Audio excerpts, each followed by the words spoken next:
somehow it seems like the women want to try to compete with the men, which is bad.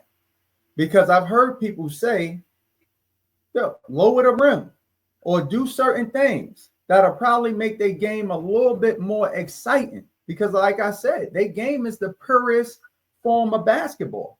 I said, but when it comes to the excitement aspect, one game is played below the rim and another game is played above the rim. These are almost two different sports when you start comparing them and how they're actually played.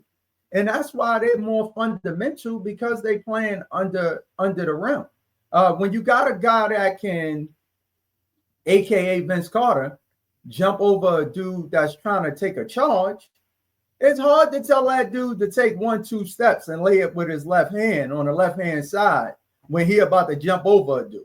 You get what I'm saying? Before you go any further, Mike, WNBA, if you still inside there, we suing. Just to let y'all know, if I see y'all lower the rim, the WNBA, if y'all still inside there, we suing. You know what I'm saying? So I want to throw that out there. If I find out the rim is 8 feet or 8.5, that the women playing on, there's no way one are cut. You know what I'm saying? But go ahead. Look, Rod, I've always thought they should lower the hoop, and there's no disrespect to them. Like, we 100. different from a biological standpoint. We different from our height, from our jumping ability, from our hand size. I mean, they already don't play with the same size basketball. So what's the problem? Stop looking at the men's game and tailor the game to your biology. And your game will be just as exciting as the NBA. If I see a Caitlin Clark cross somebody twice and go dunk on somebody, oh my goodness, yo. Yeah, get where the front row seats at, right? Real talk. Yeah. I may go buy season tickets. If I see a double cross and a dunk on, oh my, look, again, most dudes would be excited pertaining to that, because when it comes to sports, what people don't understand is the average fan want to see something they can't do themselves. You get what I'm saying? True. They want to see something they can't do themselves. True. So yeah, we have the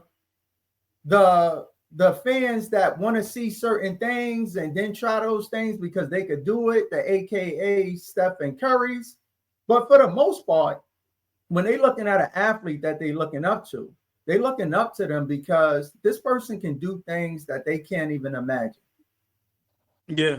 But that's what I think Caitlin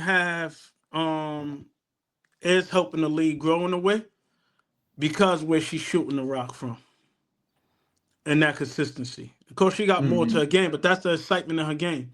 In this era, more than any era, shooting has been what's the word for it? Shooting has played more of a big part in excitement to the game. And that's for WNBA and NBA, right? With Stephen Curry, him shooting from how far he's shooting from, and things of that nature, with nobody even thought, first of all, in the NBA, that wasn't even considered a good shot, some of these shots he's taking. You know what I'm saying? So now that it's more open to shoot from damn near half court, shoot from the logo and all these different things, she's doing a big part in, I think, helping grow the WNBA. But I agree with you 100%. If they want to take that next step, I think they should lower the rim. And like you said, the basketball is already smaller, which a lot of people don't know. You're already playing with a smaller basketball. Why are you doing it? Well, you're doing that for the reasons that we mentioned, the biological difference, right? Yeah. So Caitlin is not shooting the NBA basketball from that range. She's shooting the WNBA basketball from that range, which is a difference. If anybody felt the difference, you know the difference is a lot lighter. And then playing with a women's basketball than a men's basketball. But I just kind of want to touch on that because